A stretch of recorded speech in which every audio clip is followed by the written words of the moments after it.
Backyard Comedy Club, how are we? My name is Benji, and I know what you're thinking, my mum should have probably got a dog. I'd like to thank my family and friends for turning up tonight. In fact, 5 rows back there is my mum, my dad, and my stepdad. Oh, so that's an awkward ensemble of people who've bummed my mum. I'm not saying my mum's a bit of a goer, but if anyone would fancy a go, I'm running a tick book because she is a lady of pension drawing age. The cost of living crisis is affecting everybody. And, well, a quid's a quid. I got you, Mum. Where's my dad? Let's have a round of applause for my dad, everybody. Right. My dad looks every bit the ageing hippie rock star, right? And when I say ageing rock star, what I mean is he looks like a waterlogged version of Rod Stewart, right? Fun fact about my dad. He's been married and divorced 4 times. Nowadays, he spends his retirement visiting all the cultural hotspots of the world. And I know what you're thinking, and you would be right, yes. He's a fucking sex tourist, yeah, right? That being said, my latest stepmom may be 25, but she cooks a great pad thai. Right. So, as I've got to a certain age, my fashion sensibilities have become functional. But I do draw the line at Crocs. Do we have any Crocs wearers in the house? See, my problem with Crocs is this.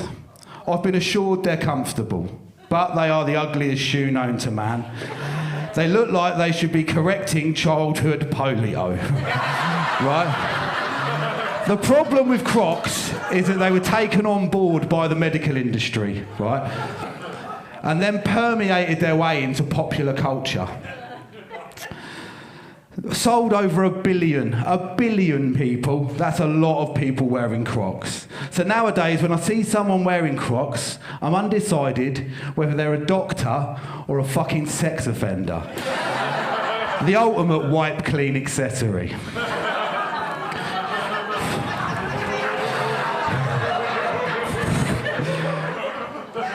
Right, backyard. For my day job, I work on a building site.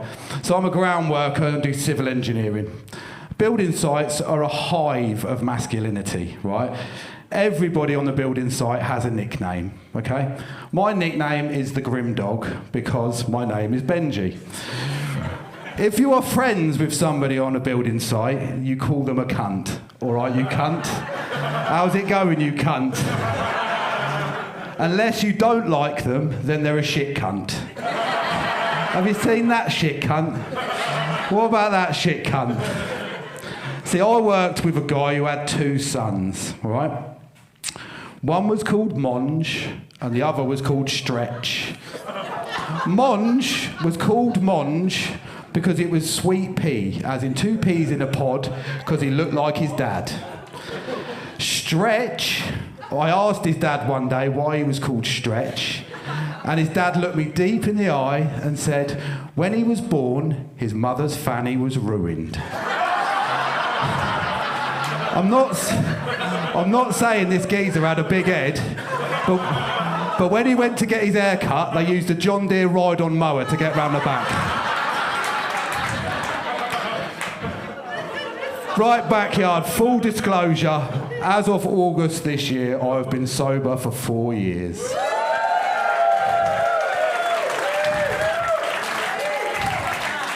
Don't applaud, I was a dickhead.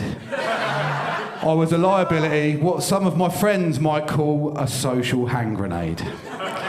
I spent my time frequenting various pubs and clubs, lots of toilets, sniffing nondescript white powder off the top of toilet seats.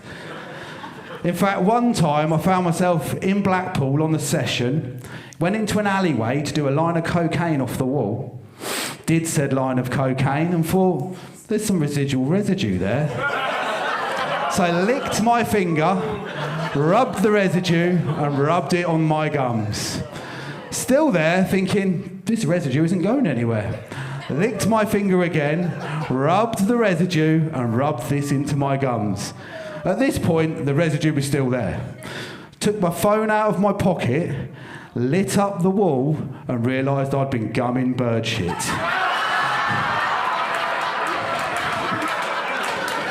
Now, the other problem with sniffing cocaine is that by the end of the night, you develop what can only be described as the raging horn. Now, after sending out various nefarious text messages to girls with loose morals in a vague attempt to get them to come back to this sweaty sesh gremlin's house, this would inevitably fail.